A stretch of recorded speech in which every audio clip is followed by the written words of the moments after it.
Hello, welcome back to our YouTube channel. Today, we're going over the disappearance of Brandon Swanson. So, it's about a real person and a boy who disappeared while he was on the phone with his parents. He was calm, confident, and completely aware of his surroundings until, the last second. Brandon was 19 years old, and he was a college student from a small town in Minnesota. He was the kind of kid people describe as normal, polite, and dependable. He had friends, and he had plans, he had a future. There was nothing strange about that night. No fight, no argument, no drama with anyone. But on May 14th, 2008, Brandon drove out to see some friends to celebrate the end of his semester. It was a quiet night and a normal night. Around midnight, he left to head home. The drive was mostly farm roads and grain fields. No traffic, no streetlights, just miles of black highway and open country. At some point during the drive, his car went off the road.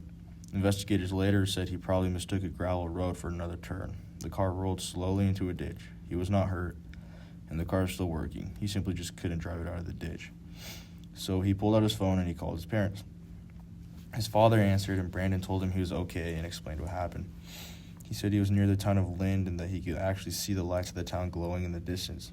He told his parents to come pick him up, and they agreed, and they stayed on the phone with him while they drove. His parents drove to the spot where they thought he was. They called out to him through the phone while flashing their headlights and called out back to them. He sounded close, and he sounded sure where he was. Yet they did not find him at all. He did not see them either. There was nothing around except empty fields and darkness. They kept talking on the phone while trying to figure out where he had parked. They had told him to stay by the car, but he decided to start walking toward the lights he thought were Lind. He said it was an easy walk across the fields and that we could meet him across the road. So they kept driving slowly, and he kept walking slowly.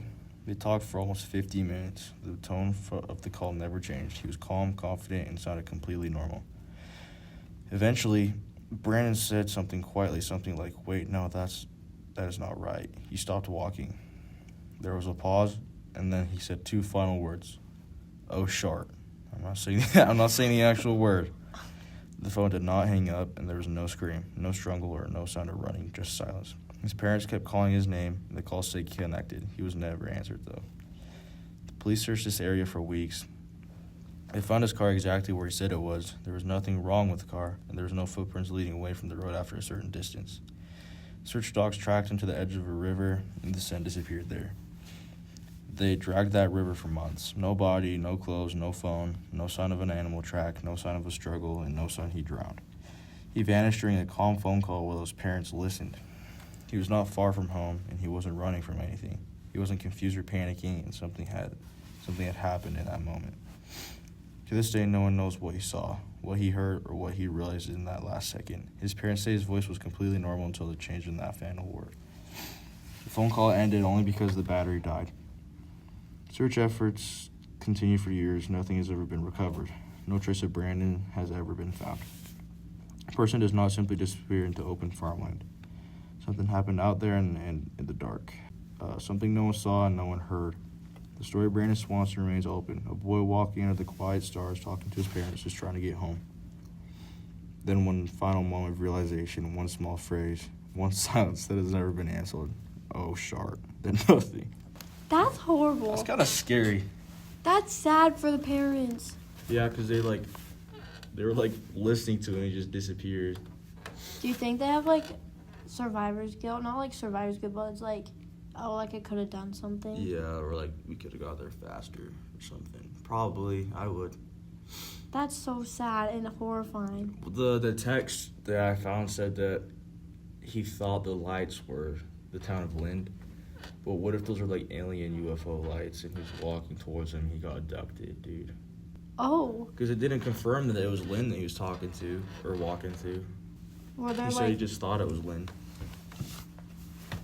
Wait, what if it was a doppelganger? It was a doppelganger. Someone that looks exactly like him and takes over his life. Dude, that's weird. Oh, it's like the Mandela Catalog. Have you seen the movie? No. Us? No, yeah. Is it the one with the guy and he goes to the farm? And then this other guy was like, "You need to leave." No. What? It's about this black family and they're on the pier And the lady, she originally, like, she went into, like, this fun house and saw herself. Mm-hmm. And then they went back to the pier when she had kids and was married. And then, like, the family shows up. And it's, like, the exact family, but they're, like, really weird. Oh. And they, like, try to kill him. It's really scary. Oh, yeah, no, don't they have, like, is that the one with, like, the little kid and he has, like, the mask? Yeah. Yeah. Raleigh made me feel stupid because I was home alone in the dark at, like, 2 in the morning. I said, Raleigh, I'm scared. I don't want to watch this by myself. He's like, it's not even scary, so I just stopped watching. Okay, thank you guys so much for coming to this episode. Catch you later, alligators. Bye.